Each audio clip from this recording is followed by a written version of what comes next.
ونعوذ بالله من شرور أنفسنا وسيئات أعمالنا من يهده الله فلا مضل له ومن يضلل فلا هادي له وأشهد أن لا إله إلا الله وحده لا شريك له وأشهد أن محمدا عبده ورسوله أما بعد فإن خير الحديث كتاب الله وخير الهدي هدي محمد صلى الله عليه وسلم وشر الأمور محدثاتها وكل محدثة بدعة وكل بدعة ضلالة وكل ضلالة في النار. أعوذ بالله من الشيطان الرجيم. يا أيها الذين آمنوا اتقوا الله حق تقاته ولا تموتن إلا وأنتم مسلمون. يا أيها الناس اتقوا ربكم الذي خلقكم من نفس واحدة وخلق منها زوجها وبث منهما رجالا كثيرا ونساء واتقوا الله الذي تساءلون به والأرحام إن الله كان عليكم رقيبا. يا أيها الذين آمنوا اتقوا الله وقولوا قولا سديدا يصلح لكم أعمالكم ويغفر لكم ذنوبكم ومن يطع الله ورسوله فقد فاز فوزا عظيما. بسم الله الرحمن الرحيم.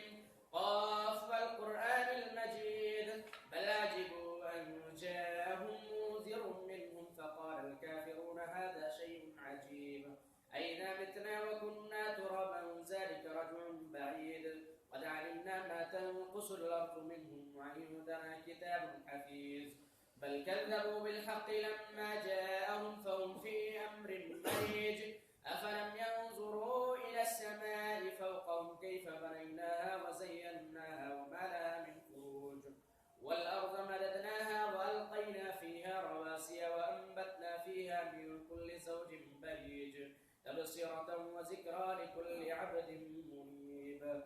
بارك الله لنا ولكم في القرآن العظيم ونفعني وإياكم بالآيات والذكر الحكيم إنه تعالى جواد كريم ملك بر رؤوف رحيم.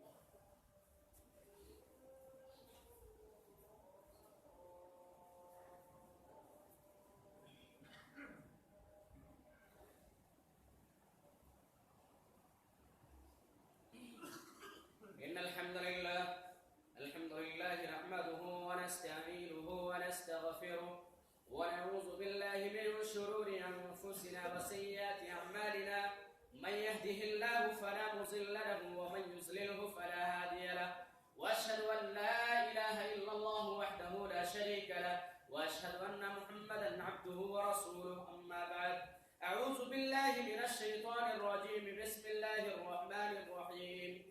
هذان خصمان اختصموا في ربهم فالذين كفروا قطعت لهم ثياب من نار يصب من فوق رؤوسهم الحميم. رب اشرح لي صدري ويسر لي امري واحلل عقدة من لساني يفقهوا قولي. ربنا يسر ولا تعسر وتمم بالخير ورب زدني علما. سبحانك لا علم لنا إلا ما علمتنا إنك أنت العليم الحكيم. محترم حاضرین جمعہ، میرے دینی ملی بھائیوں، عزیز دوستوں، اسلامی ماں اور بہنوں،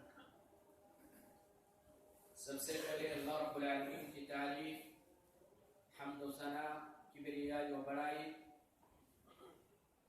جس ذات نے ہم سب کو پیدا فرمایا، جو ہمارا تنہا خالق و مالک ہے. درود و سلام نازل ہو تمام انبیاء کرام کی ذات غرامی پر، خصوصاً ہمارے آخری نبی جناب محمد رسول اللہ صلی اللہ علیہ وسلم پر. اللہم صلی علیہ وسلم بارک علیہ. برادران اسلام، امیر المؤمنین چوتھے خلیفہ راشد سیدنا علی رضی اللہ تعالی عنہ رسول اللہ صلی اللہ علیہ وسلم کے چچزاد بھائی اور داماد تھے. بچپن میں ہی آپ نے اسلام قبول کر لیا اور نبی صلی اللہ علیہ وسلم کے زیر سایہ رہ کر زیر کفالت رہ کر اسلامی اصولوں کے مطابق پرورش پائی. بعد ازاں رسول اللہ صلی اللہ علیہ وسلم نے اپنی لخت جگر سیدہ فاطمہ رضی اللہ عنہا کا ان سے نکاح فرمایا، جن سے اللہ تبارک و تعالی نے آپ کو جنتی نوجوانوں کے سردار حضرت حسنین رضی اللہ عنہما یعنی حسن و حسین رضی اللہ تعالی عنہما عطا فرمائے. رسول مکرم صلی اللہ علیہ وسلم نے اپنے بیانات میں حضرت علی رضی اللہ تعالی عنہ کے بہت سارے فضائل و مناقب کو ذکر کیا. یہی وجہ ہے کہ بعض لوگ سیدنا علی رضی اللہ تعالی عنہ سے بے حد محبت کرتے ہیں، اور بعض لوگ آپ کی محبت میں اس قدر غلو کرتے ہیں کہ آپ کو رب کا درجہ دے دیتے ہیں. آج کے خطبہ جمعہ میں سیدنا علی رضی اللہ تعالی عنہ کے فضائل و مناقب اور آپ سے محبت کے تعلق سے چند باتیں گزارش کی جائیں گی. اللہ سے دعا ہے کہ اللہ رب العالمین ہمیں صحیح سننے اور صحیح پر عمل کرنے کی توفیق عطا فرمائے. مستدرک حاکم کی حسن روایت ہے، منصور محمد بن منصور توسی فرماتے ہیں کہ میں نے امام اہل السنہ امام احمد بن حنبل رحمت اللہ علیہ کو فرماتے ہوئے سنا.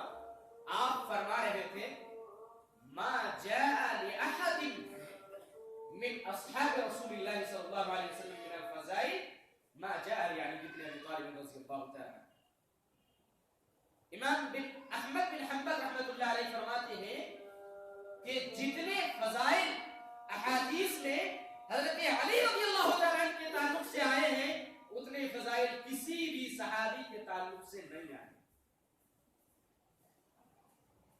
حضرت علی رضی اللہ تعالی عنہ کا قبول اسلام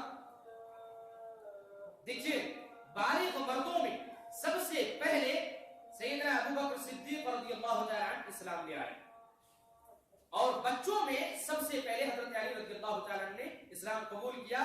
سنن ترمذی کی صحیح روایت ہے، حضرت زید بن ارقم رضی اللہ تعالی عنہ راوی حدیث سے کہتے ہیں کہ اول من اسلم هو علی، کہ بچوں میں سب سے پہلے حضرت علی رضی اللہ تعالی عنہ مسلمان ہوئے تھے. آپ کی فضیلت کا اندازہ آپ اس سے بھی لگا سکتے ہیں کہ آپ اہل بیت میں سے تھے. حضرت علی رضی اللہ تعالی عنہ اہل بیت میں سے، نبی صلی اللہ علیہ وسلم کے گھرانے میں سے تھے. صحیح مسلم کی روایت ہے، حضرت سعد بن ابی وقاص رضی اللہ تعالی عنہ اس روایت کے حدیث راوی ہیں، اس کے راوی ہیں، فرماتے ہیں کہ لما نزلت هذه الآية فقل تعالوا ندعو أبناءنا وأبناءكم ونساءنا ونساءكم وأنفسنا وأنفسكم ثم نبتهل فنجعل لعنة الله على الكاذبين. جب یہ آیت نازل ہوئی، حضرت سعد بن ابی وقاص رضی اللہ تعالیٰ عنہ کہتے ہیں کہ جب یہ آیت نازل ہوئی یعنی آیت مباہلہ، تو نبی علیہ الصلوۃ والسلام نے دعا رسول اللہ صلی اللہ علیہ وسلم علیًا وفاطمة وحسنا وحسینا. اللہ کے رسول صلی اللہ علیہ وسلم نے حضرت علی رضی اللہ تعالیٰ فاطمہ رضی اللہ عنہا اور حضرت حسنین رضی اللہ تعالیٰ عنہما کو بلایا اور کہا قال اللہم ہؤلاء اہلی، اے اللہ یہ میرے اہل ہیں، یہ میرے اہل بیت میں سے. حضرت علی رضی اللہ تعالیٰ عنہ اور فاطمہ رضی اللہ تعالیٰ عنہ اور سیدنا حسنین رضی اللہ تعالیٰ عنہ کے تعلق سے آپ صلی اللہ علیہ وسلم نے فرمایا اللہم ہؤلاء اہلی، اے اللہ یہ میرے اہل بیت میں سے. حضرت علی رضی اللہ تعالیٰ عنہ کے فضائل و مناقب میں سے یہ ہے کہ سیدنا علی بن ابی طالب رضی اللہ تعالیٰ عنہ نے دور نبوی کے چند معرکوں میں زبردست قسم کے کارنامے سر انجام دیے. مثال کے طور پر غزوہ بدر کو لے لیجیے. اسلامی تاریخ کی سب سے پہلی جنگ کافروں سے، اس کی ابتدا میں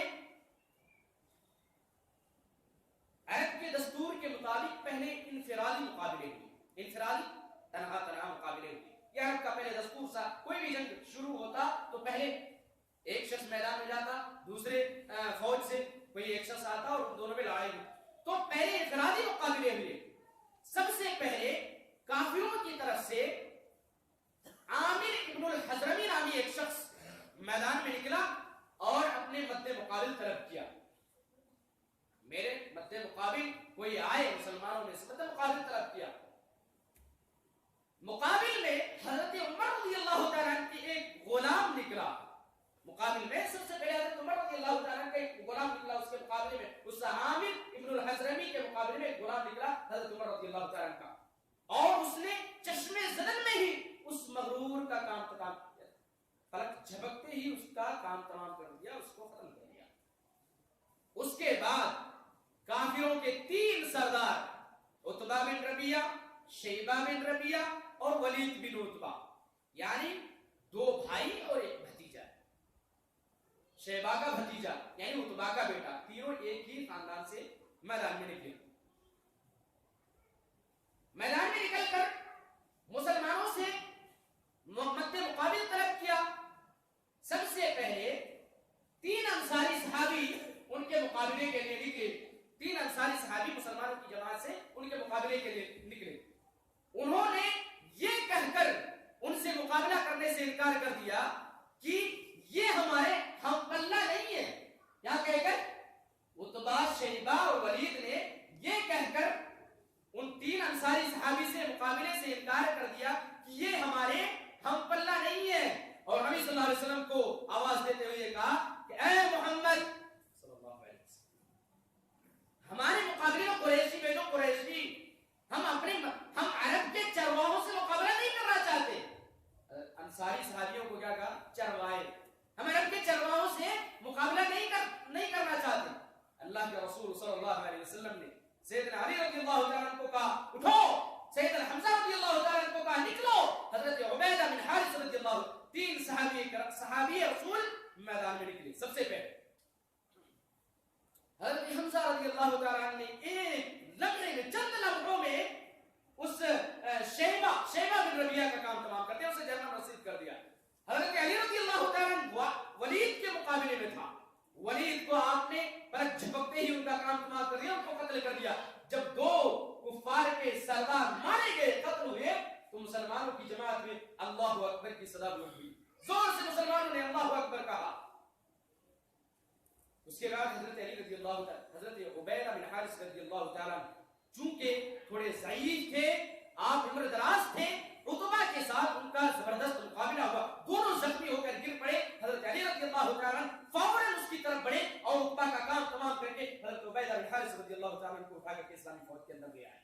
تو یہ حضرت علی رضی اللہ تعالیٰ نے زبردست غزوہ بدر جیسے معرکے میں زبردست کارنامے انجام دیے. صرف یہی نہیں، غزوہ خیبر کو لے لیجیے، نبی کریم صلی اللہ علیہ وسلم جنگ خیبر کے، دیکھیے اللہ رب العالمین کو ان تینوں صحابہ کرام کا، حضرت حمزہ، حضرت علی اور حضرت عبیدہ بن حارث رضی اللہ تعالیٰ، ان کا کافروں سے یوں دلانہ مقابلہ کرنا، جرأت اور بہادری کے ساتھ مقابلہ کرنا اتنا پسند آیا کہ رب العالمین نے قرآن کے اندر آیت نازل کی، ہذان خصمان اختصموا فی ربہم، یہ 2 جماعت جنہوں نے اپنے رب کے لیے لڑائی جھگڑا کیا. ایک جماعت کون سی؟ ایک گروہ مسلمانوں کا، یعنی حضرت حمزہ، حضرت علی اور حضرت عبیدہ بن حارث رضی اللہ تعالیٰ جو اپنے رب کی توحید کو ماننے والے تھے، اور دوسرا گروہ کافروں کا جو اپنے رب کی توحید کا انکار کرنے والے تھے. اللہ رب العالمین نے اس کے تعلق سے آیت نازل کی. حضرت علی رضی اللہ تعالیٰ نے غزوہ خیبر جیسی معرکوں میں بھی عظیم کارنامے انجام دیے. چلیے دیکھتے ہیں، صحیح بخاری کی روایت ہے، نبی علیہ السلام جنگ خیبر کے لیے نکلے. جس وقت آپ نکلے اس وقت حضرت علی رضی اللہ تعالیٰ کی آنکھیں خراب تھی، دکھ رہی تھی آنکھیں، اس لیے نبی صلی اللہ علیہ وسلم کے ساتھ نہیں جا سکے. بعد میں ان کو خیال آیا کہ اللہ کے رسول صلی اللہ علیہ وسلم جہاد کے لیے نکلے اور میں پیچھے رہ جاؤں، یہ نہیں ہو سکتا، یہ غلط ہے. چنانچہ آپ بعد میں نکل پڑے اور نبی صلی اللہ علیہ وسلم سے جا ملے. غزوہ خیبر کا معرکہ شروع ہوا، حرب و ضرب کا یہ جو سلسلہ تھا کئی دن تک جاری رہا. آخر ایک شب ایک رات نبی علیہ السلام فرمایا لَأَعْطِيَنَّ هَٰذِهِ الرَّايَةَ غَدًا رَجُلًا يَفْتَحِ اللَّهُ عَلَىٰ يَدَيْهِ، کل میں ایک ایسے شخص کو جھنڈا دوں گا، اسلامی پرچم عطا کروں گا کہ جس کے ہاتھ پر اللہ رب العالمین خیبر کو فتح عطا فرمائے گا. یحب اللہ ورسولہ ویحب اللہ ورسولہ، کہ جس سے اللہ اور اس کے رسول محبت کرتے ہیں اور جو اللہ اور اس کے رسول سے محبت کرتا ہے. آپ نے یہ فرمایا کہ کل میں، رات کو آپ نے بیان کیا کہ کل میں صبح کو ایک ایسے شخص کو جھنڈا دوں گا جس کے ہاتھ میں اللہ رب العالمین خیبر کو فتح عطا فرمائے گا. صحابہ کرام کے دلوں میں خواہشیں اٹھ پڑی، ہر کسی کے دل میں یہ خواہش پیدا ہو گئی کہ یہ فضیلت اور منصب مجھے عطا ہو. رات کشمکش میں بیتی، صبح کو نبی علیہ الصلوۃ والسلام صحابہ کرام کے پاس آئے اور کہا کہ حضرت علی کہاں ہے؟ صحابہ کرام نے کہا اللہ کے رسول ان کی آنکھیں خراب ہیں اور دکھ رہی ہیں، اس لیے وہ خیمے میں. نبی علیہ الصلوۃ والسلام نے حضرت سلمہ بن اکوع رضی اللہ تعالیٰ عنہ کو بھیجا کہ انہیں بلا رہا ہے. آپ گئے اور ان کو بلا لائے. نبی علیہ الصلوۃ والسلام نے سب سے پہلے اپنے ہاتھ سے، اپنی انگلیوں سے اپنا لعاب نکال کر کے ان کی آنکھوں میں لگایا. اپنا تھوک، اپنا لعاب نکال کر کے اللہ کے رسول صلی اللہ علیہ وسلم نے حضرت علی رضی اللہ تعالیٰ عنہ کے آنکھوں میں لگایا اور صحت کی دعا دی کہ اللہ رب العالمین تمہیں صحت و عافیت دے. راوی بیان کرتے ہیں کہ حضرت علی رضی اللہ تعالیٰ عنہ اسی وقت ایسے ٹھیک ہو گئے جیسے کہ ان کو بیماری تھی ہی نہیں. یہ اللہ کے رسول صلی اللہ علیہ وسلم کا معجزہ تھا.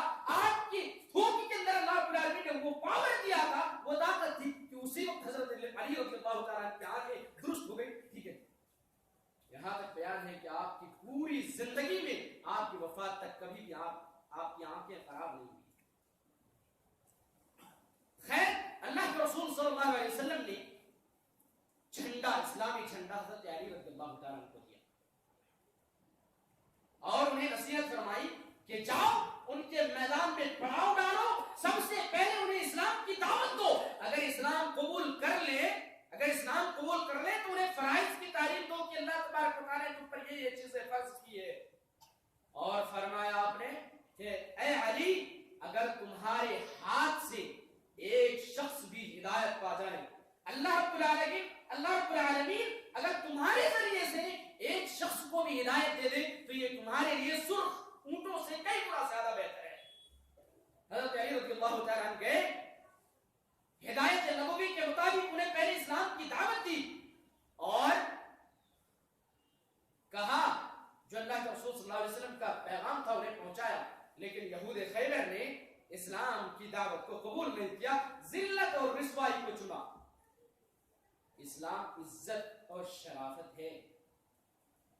یہی وجہ ہے کہ حضرت عمر رضی اللہ تعالیٰ نے کہا تھا کہ یہ جو عزت اور شرافت ہمیں حاصل ہوئی ہے یہ اسلام کی وجہ سے حاصل ہوئی ہے. اگر ایک انسان، ایک مسلمان اسلام کو چھوڑ کر کے کسی اور چیز میں اپنی عزت اور شرافت کو ڈھونڈے گا تو اللہ تعالیٰ اسے ذلیل و خوار کر دے گا.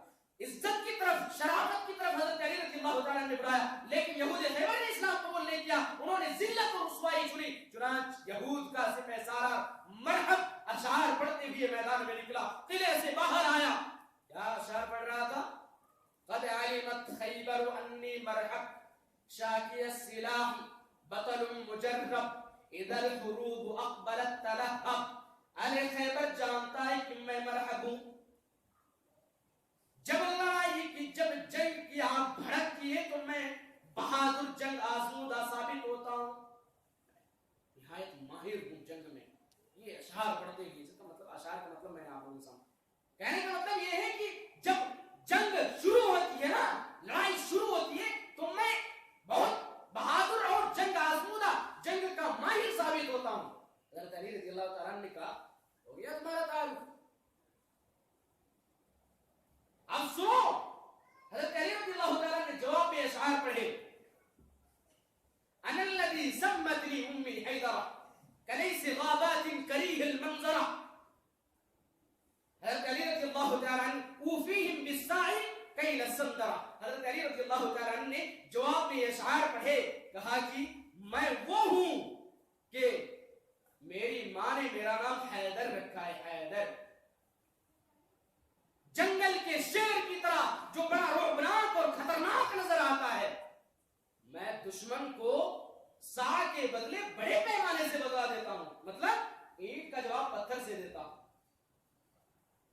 پھر مقابلہ شروع ہوا، حضرت علی رضی اللہ تعالی عنہ نے یہودیوں کے صفے سالار کو ایک ہی بار میں ختم کر دیا، ایک ہی بار میں آپ نے اس کو جہنم رسید کر دیا۔ روایت میں آتا ہے کہ وہ جو قلعے پر دروازہ تھا، تقریباً 24-25 آدمی مل کر اسے اس دروازے کو اٹھاتے تھے، 24-25 آدمی مل کر۔ حضرت علی رضی اللہ تعالیٰ نے اکیلے اس دروازے کو اٹھائے پھینکا اور اس خندق کے اوپر پھینک دیا جو مسلمانوں کے لیے کھودی گئی تھی، اور اس کے بعد اسلامی لشکر اندر داخل ہوئے اور اللہ تبارک و تعالیٰ نے مسلمانوں کو حضرت علی رضی اللہ تعالیٰ عنہ کے ہاتھوں خیبر کی فتح عطا فرمائی۔ تو یہ آپ کی زبردست، آپ کے زبردست کارنامے ہیں جو جنگ میں حضرت علی رضی اللہ تعالیٰ عنہ نے دکھائے۔ آپ کے مزید فضائل و مناقب جاننے کے لیے چلیے سنن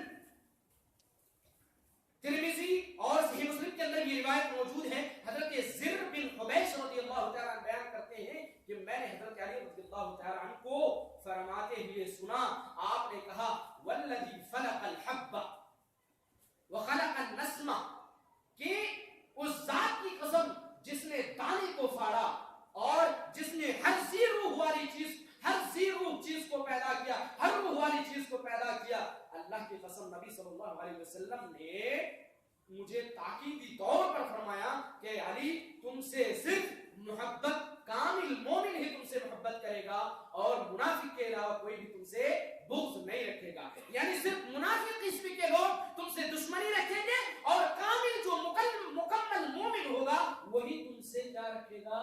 محبت رکھے گا۔ اور کیجئے کہ حب علی رضی اللہ تعالیٰ کی کس قدر شان اور فضیلت بیان کی گئی ہے، لیکن یاد رکھیے صرف حضرت علی رضی اللہ تعالیٰ کی محبت کا کھوکھلا دعویٰ کرنا یہ کوئی حیثیت نہیں رکھتا۔ آج کل بے عمل، بدعقیدہ، بدعمل لوگ حضرت علی رضی اللہ تعالیٰ کی محبت کا کھوکھلا دعویٰ کرتے ہیں، کوئی عمل، کوئی حیثیت نہیں، اس کھوکھلے دعوے کی کوئی حیثیت نہیں۔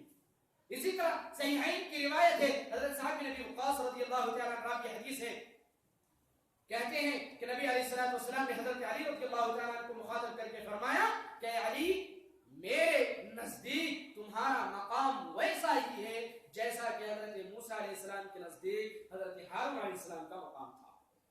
یہ بات آپ نے غزوہ تبوک کے موقع پر حضرت علی رضی اللہ تعالیٰ عنہ کو مخاطب کر کے کہی تھی، جب آپ حضرت علی رضی اللہ تعالیٰ عنہ کو مدینے میں وقتی طور پر نگراں مقرر کر رہے تھے۔ حضرت علی رضی اللہ تعالیٰ عنہ نے کہا اللہ کے رسول تخلفنی فی النساء والصبیان، کیا آپ مجھے بچوں اور عورتوں میں چھوڑ کر کے جا رہے ہیں؟ تو نبی علیہ السلام نے فرمایا تھا کیا تم اس بات سے راضی نہیں، خوش نہیں کہ تمہارا مقام میرے نزدیک ویسا ہی ہو جیسا کہ حضرت ہارون علیہ السلام کا مقام تھا اللہ کے رسول حضرت موسیٰ علیہ السلام کے نزدیک؟ تو کیا تم اس بات سے راضی نہیں ہو؟ لیکن ایک بات یاد رکھو، میرے بعد کوئی نبی نہیں ہے۔ لہذا اس حدیث سے حضرت علی رضی اللہ تعالیٰ، دیکھیے آپ نے عارضی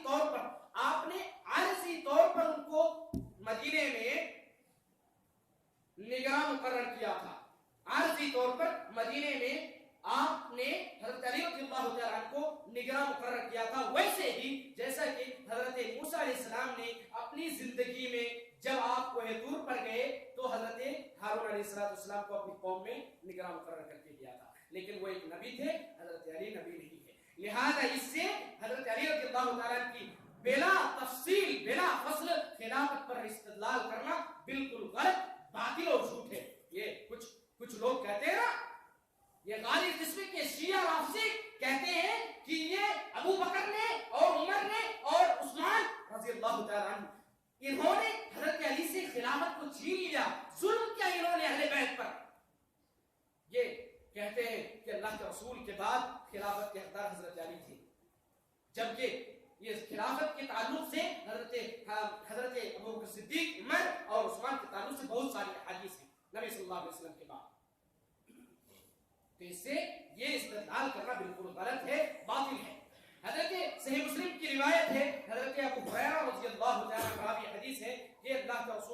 علیہ وسلم ایک دن حرا پہاڑ پر چڑھے. حرا پہاڑ پر چڑھے, آپ کے ہمراہ سیدنا ابوبکر صدیق رضی اللہ تعالیٰ عنہ, عمر رضی اللہ تعالیٰ عنہ, علی رضی اللہ تعالیٰ عنہ, طلحہ رضی اللہ تعالیٰ عنہ, زبیر, 5 صحابی رسول تھے. پہاڑ ہلنے لگا. آپ نے فرمایا پہاڑ رک جا, ٹھہر جا, اس لیے کہ تجھ پر ایک پیغمبر ہے اور ایک صدیق ہے اور شہید کے علاوہ کوئی نہیں ہے. 5 صحابہ کرام شہید, 5 صحابی شہید صحابی تمہارے اوپر سوار ہے, اس لیے پہاڑ حرکت نہ کر.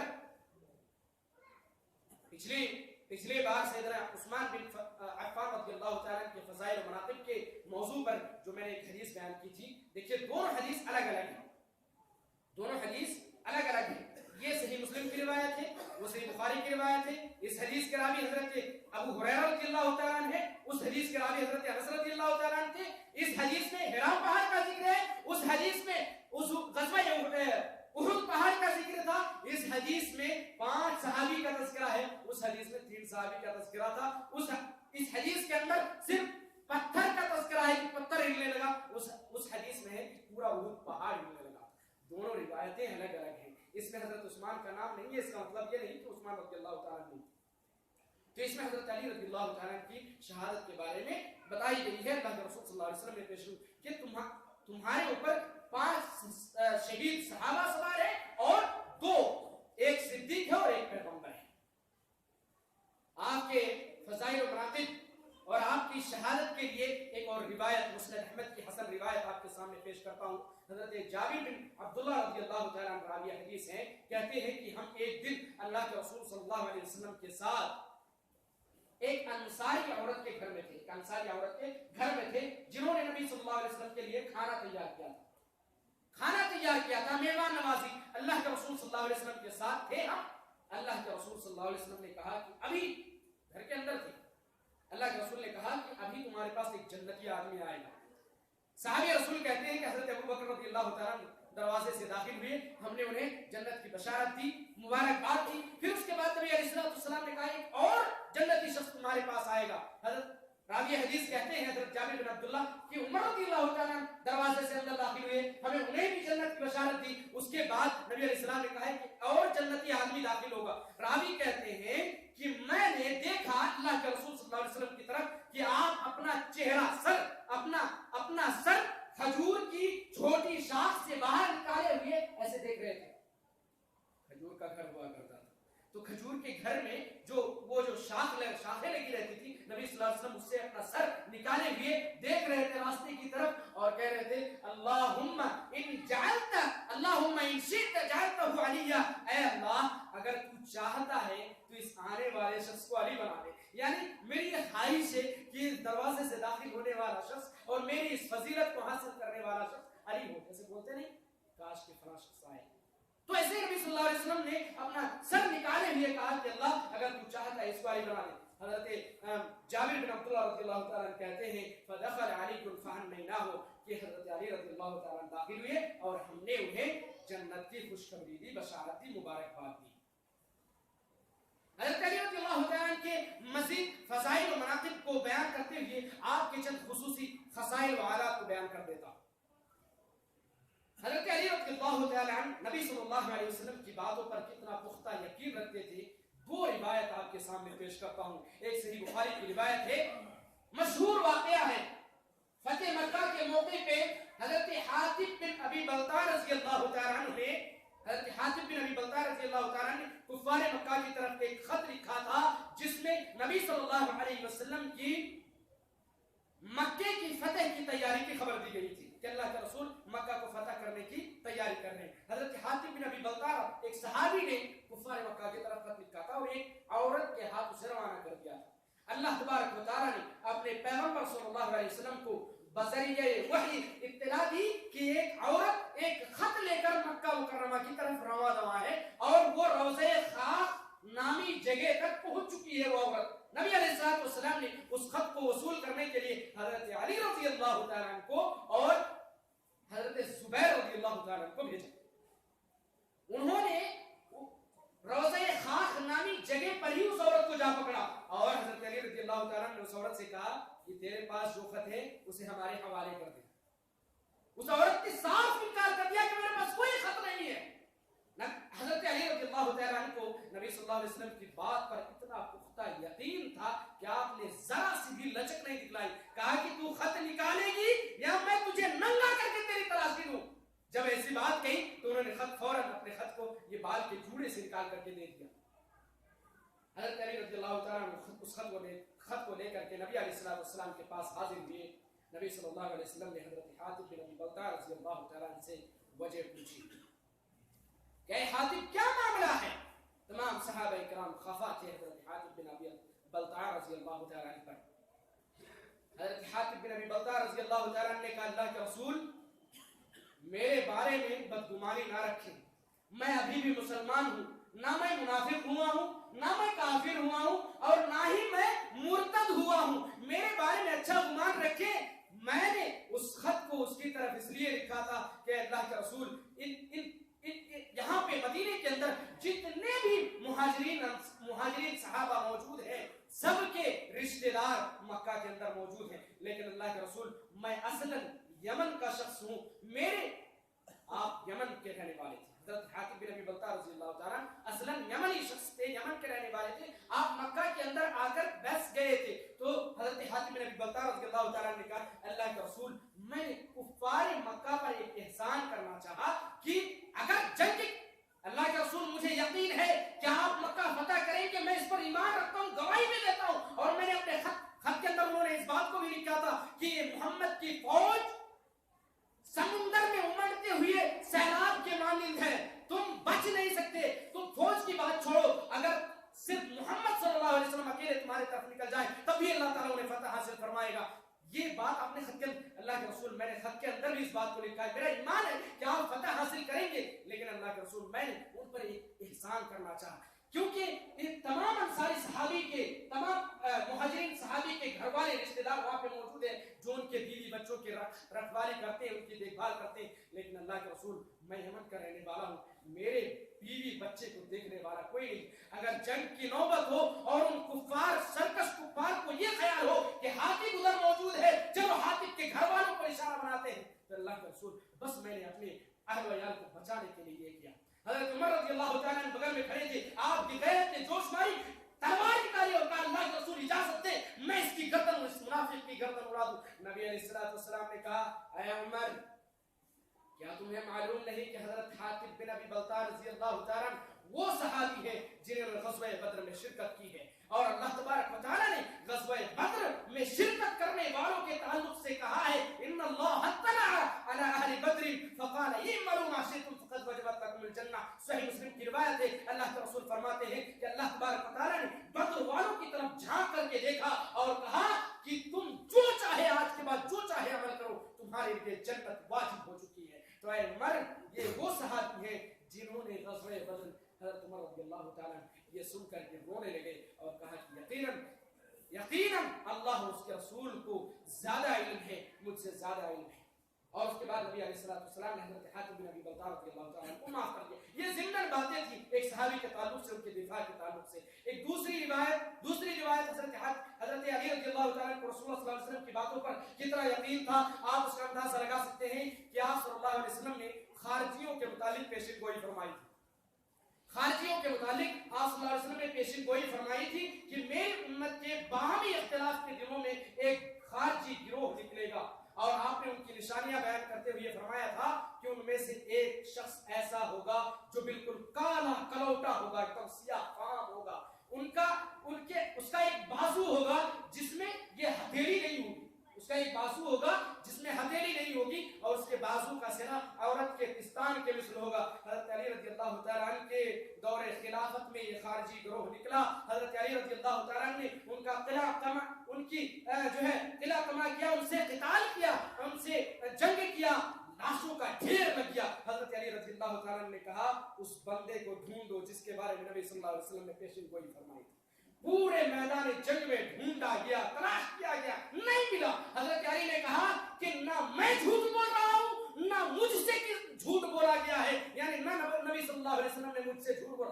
دوبارہ تلاش کرو. دوبارہ مجاہدین نے دوبارہ سے جنگ کے میدان کو تلاش کیا, نہیں ملا. ایک حضرت علی رضی اللہ تعالیٰ تیسری مرتبہ خود اٹھے اور ایک جگہ لاشوں کا ڈھیر لگا ہوا تھا, بڑا سا ڈھیر تھا. حضرت علی رضی اللہ تعالیٰ عنہ وہاں کھڑے ہوئے اور کہا کہ یہاں سے لاشیں اٹھاؤ. لاشیں اٹھائی گئی. اندر سے وہ شخص نکلا, لاشوں کے نیچے سے وہ شخص نکلا جس کے بارے میں نبی علیہ السلام نے پیشن گوئی فرمائی تھی کہ بالکل کالا کلوٹا ہوگا, اس کا بازو ہوگا جس میں کڑائی نہیں ہوگی اور بازو کا سرا عورت کے پستان کے مثل ہوگا. جب حضرت علی رضی اللہ تعالیٰ نے دیکھا پوری نشانیاں جو اللہ کے رسول صلی اللہ علیہ وسلم نے نشانیاں وہ پوری کی پوری موجود ہیں. آپ نے فرط مسرت میں زور سے اللہ اکبر کہا اور کہا کہ صدق اللہ و رسول, کہ اللہ تبارک و تعالیٰ نے سچ کہا اور اس کے رسول نے ہم تک سچ پہنچایا. ایک دفعہ ایک شخص نے حضرت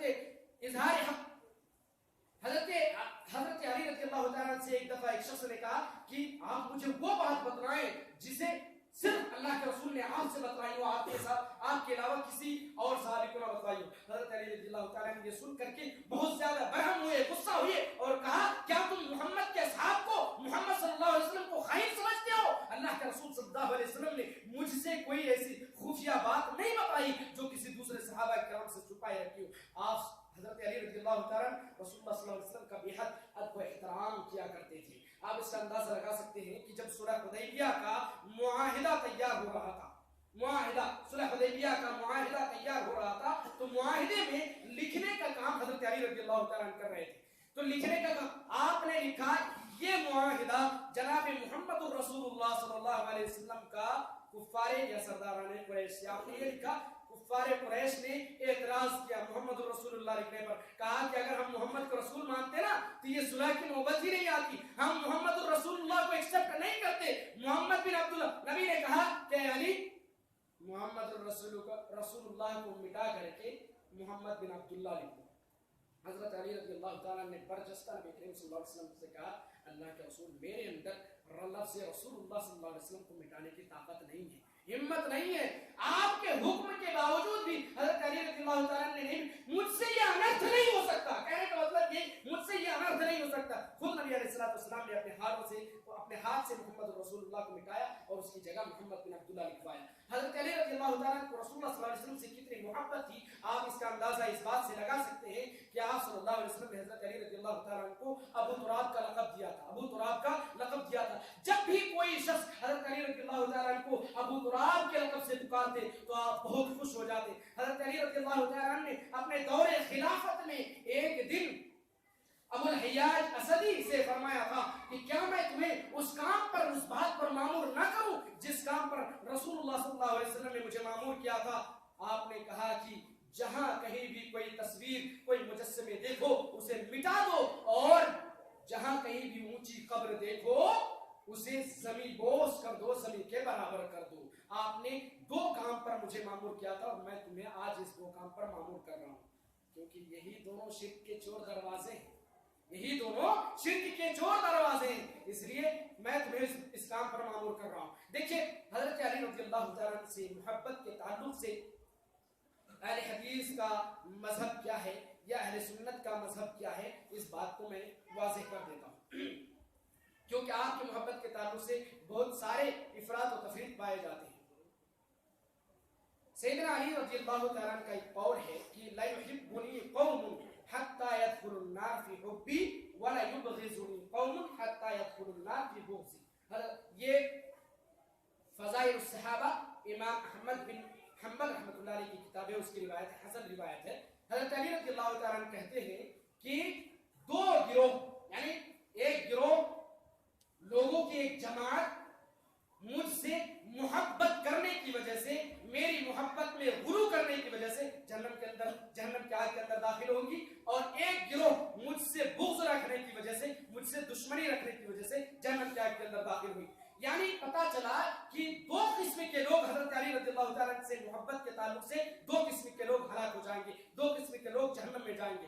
ایک حضرت علی رضی اللہ تعالیٰ کی محبت میں غلو کر کے آپ کو خدا, مشکل کشا, حاجت روا سمجھنے والے, یا پھر آپ سے محبت میں اس قدر آگے بڑھ جانے والے, آپ کی محبت میں اس قدر غلو کر جانے والے کہ آپ کی محبت کے آڑ میں دوسرے صحابہ کرام کو برا بھلا کہنے والے. یعنی حضرت علی رضی اللہ تعالیٰ سے محبت ہے تو اس کا مطلب یہ نہیں کہ آپ دوسرے صحابہ کرام کو کیا کریں, برا بھلا کہیں. مثلا غالب قسم کے یہ غالی قسم کے شیعہ رافضی جو ہیں یہ حضرت علی رضی اللہ تعالیٰ سے محبت میں اس قدر ڈوب گئے ہیں کہ آپ کو حاجت روا مشکل کشا، یہاں تک کہ خلفائے راشدین کو گالیاں دیتے حضرت علی رضی اللہ تعالیٰ کی محبت کی آڑ میں، جھوٹ کی محبت کی آڑ میں. تو ایک قسم کے گروہ یہ ہو گئے. دوسرے قسم کے گروہ حضرت علی رضی اللہ تعالیٰ سے بغض رکھنے والے، دشمنی رکھنے والے، جیسے کہ خوارج اور نواصب. یہ دو گروہ حضرت علی رضی اللہ تعالیٰ سے بغض اور دشمنی رکھتے ہیں. اہل السنہ کا عقیدہ ہے کہ حضرت علی رضی اللہ تعالیٰ چوتھے خلیفہ راشد اور امیر المؤمنین ہے. شیخ الاسلام ابن تیمیہ رحمۃ اللہ علیہ اپنی کتاب العقیدۃ الواسطیہ میں لکھتے ہیں کہ ومن كان في خلافة احد من هؤلاء، جس نے بھی خلفائے راشدین میں سے کسی ایک کی بھی خلافت پر طعن و تشنیع کیا فهو اضل من حمار اہلی، تو وہ گدھے سے زیادہ گمراہ ہے، گدھے سے زیادہ بیوقوف ہے.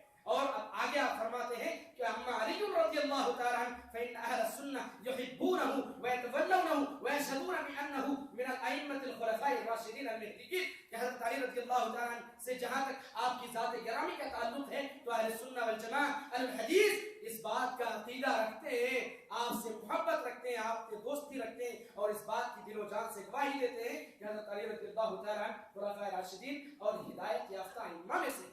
یہ حضرت علی رضی اللہ کا شکر ہے کہ ہم اہل الحدیث جہاں حضرت ابوبکر صدیق، حضرت عمر، حضرت عثمان اور اسی طرح امیر معاویہ رضی اللہ تعالی عنہ کے فضائل و مناقب کے قائل ہیں، اسی طرح ہم حضرت علی رضی اللہ تعالی عنہ کی شان اور منقبت اور فضیلت کے بھی قائل ہیں. ہم جہاں ازواج مطہرات رضوان رضی اللہ عنہن کی رفعت و عظمت کے معترف ہیں، وہاں ہم رسول اللہ صلی اللہ علیہ وسلم کی بیٹیوں اور نواسوں اور نواسیوں کی شان و رفعت کے بھی معترف ہیں.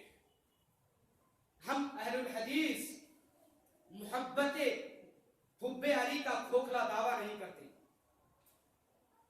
حب علی کا کھوکھلا دعویٰ نہیں کرتے، بلکہ ہم آپ کے عقیدے اور عمل کو اپنانے کی کوشش کرتے ہیں، اور جو کہ عین قرآن و سنت کے مطابق تھا. اور جو لوگ محبت کے کھوکھلے دعوے دار ہیں اسے چاہیے کہ اپنے دعوے کو سچا کر دکھائیں اور حضرت علی رضی اللہ تعالیٰ عنہ کے جو عقائد اور جو اعمال تھے انہیں اپنا کر دکھائیں. آپ کے محبت کے کھوکھلے دعوے کرنے سے کچھ نہیں ہوتا.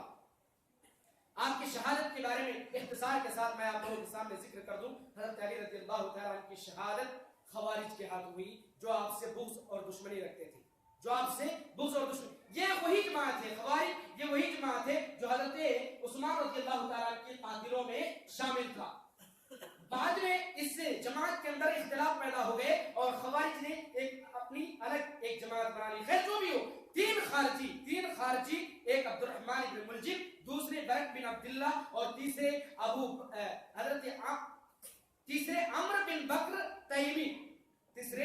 بکر تیمی، تین خارجی اکٹھے ہوئے اور انہوں نے منصوبہ بنایا کہ تین جلیل القدر صحابی کو ایک ہی رات میں ہم قتل کریں گے. تینوں نے الگ الگ منصوبہ بنایا کہ انہوں نے منصوبہ بنایا کہ عبد الرحمن ابن ملجم یہ حضرت علی کو شہید کرے گا، قتل کرے گا، اور برق بن عبداللہ یہ امیر معاویہ جو شام کے اندر تھے ان کو قتل کرے گا، اور عمر بن بکر تیمی یہ حضرت عمر بن عاص رضی اللہ تعالیٰ جو کہ مصر کے گورنر تھے ان کو قتل کرے. تینوں نے منصوبہ بنایا اور تینوں نے اپنی جان کو اللہ کے ہاتھ میں فروخت کیا اور مطلب خودکش حملے کے لیے تیاری کیا اور اپنی تلواروں کو زہر کے اندر بجھا لی. خیر عبد الرحمن ابن ملجم یہ خارجی کوفہ میں آ کر اپنا ڈیرا ڈالا جہاں پہ حضرت علی رضی اللہ تعالیٰ تھے. کوفہ میں آ گئے اور اس نے نہایت سادہ منصوبہ بنایا.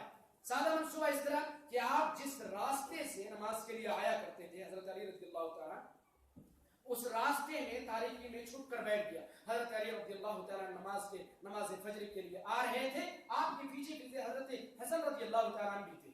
آپ آ رہے تھے، وہ خارجی نکلا، عبد الرحمن ابن ملجم وہ خارجی نکلا اور اس نے اپنے زہر آلود تلوار کو آپ کے سر پر مارا. ایک ہی وار کیا جو کہ آپ کے بیچ سر میں لگا، سر کے بیچ تک پہنچ گیا، جس سے آپ بری طرح سے زخمی ہو گئے. حضرت حسن رضی اللہ تعالیٰ نے اپنے باپ کو سنبھالا اور اس خارجی کو پکڑا. بعد میں ان کا جو حسن نسل وہ الگ بات ہے، اس کے بعد آپ کو اٹھا کر کے. اسی طرح یہ جو برق بن عبداللہ جو کہ حضرت امیر معاویہ رضی اللہ تعالیٰ کو قتل کرنے کے لیے گیا تھا.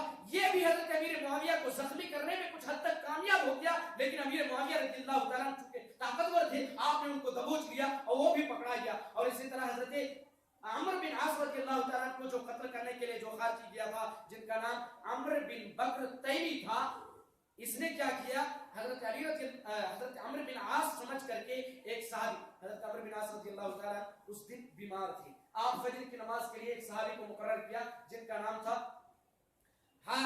حارث بن حذافہ. آپ نے اس خارجہ بن حذافہ, آپ نے اس صحابی کو مقرر کیا کہ جاؤ آج تم نماز فجر پڑھاؤ. حضرت عمرو بن عاص رضی اللہ تعالیٰ نے کہا میں آج بیمار ہوں, آج جاؤ تم نماز فجر پڑھاؤ. اس خارجی نے یعنی عمرو بن بکر تیمی نے یہ سمجھا یہی حضرت عمرو بن عاص رضی اللہ تعالیٰ نے, چنانچہ انہوں نے حضرت خارجہ بن حذافہ رضی اللہ تعالیٰ کو شہید کر دیا. بعد میں وہ پکڑا گیا, تینوں پکڑے گئے, تینوں کا حشر و نشر ہوا, جو بھی ہوا وہ الگ بات ہے. تو اس طرح سے حضرت علی رضی اللہ تعالیٰ سن 40 ہجری میں 24 رمضان کو جمعہ کی صبح کو حضرت علی رضی اللہ تعالیٰ عبد الرحمن بن ملجم کے ہاتھ شہید ہوئے. حضرت حسن بن علی رضی اللہ تعالیٰ نے آپ کی نماز جنازہ پڑھائی. یہ آپ کے مختصر تعارف اور آپ کے مختصر فضائل و مناقب آپ کے سامنے بیان کیے گئے. اللہ سے دعا ہے کہ اللہ رب العالمین ہم سب کو حضرت علی رضی اللہ تعالیٰ اور دیگر صحابہ اکرام اور اہل بیت کی صحیح محبت عطا فرمائے. اللہ رب العالمین ہمیں صحابہ اکرام کے نقش قدم پر چلنے کی توفیق عطا فرمائے. اللہ رب العالمین ہمیں صحابہ اکرام کے محبت ہمارے دلوں کے اندر ڈال دے. اللہ رب العالمین ہمیں صحابہ اکرام کے راستے پر چلائے. آمین. وآخر دعوانا الحمدللہ رب العالمین. ان اللہ ملائکته یصلون علی النبی یا ایھا الذین آمنوا صلوا علیہ وسلموا تسلیما. اللهم صل علی محمد وعلى ال محمد كما صليت على ابراهيم وعلى ال ابراهيم انك حميد مجيد. اللهم بارك على محمد وعلى ال محمد كما باركت على ابراهيم وعلى ال ابراهيم انك حميد مجيد. عباد الله رحمكم الله, ان الله يأمر بالعدل والاحسان وايتاء ذي القربى وينهى عن الفحشاء والمنكر والبغي يعظكم لعلكم تذكرون. اذكروا الله يذكركم وادعوه يستجب لكم ولذكر الله تعالى أولى وعز وجل وهم أكبر.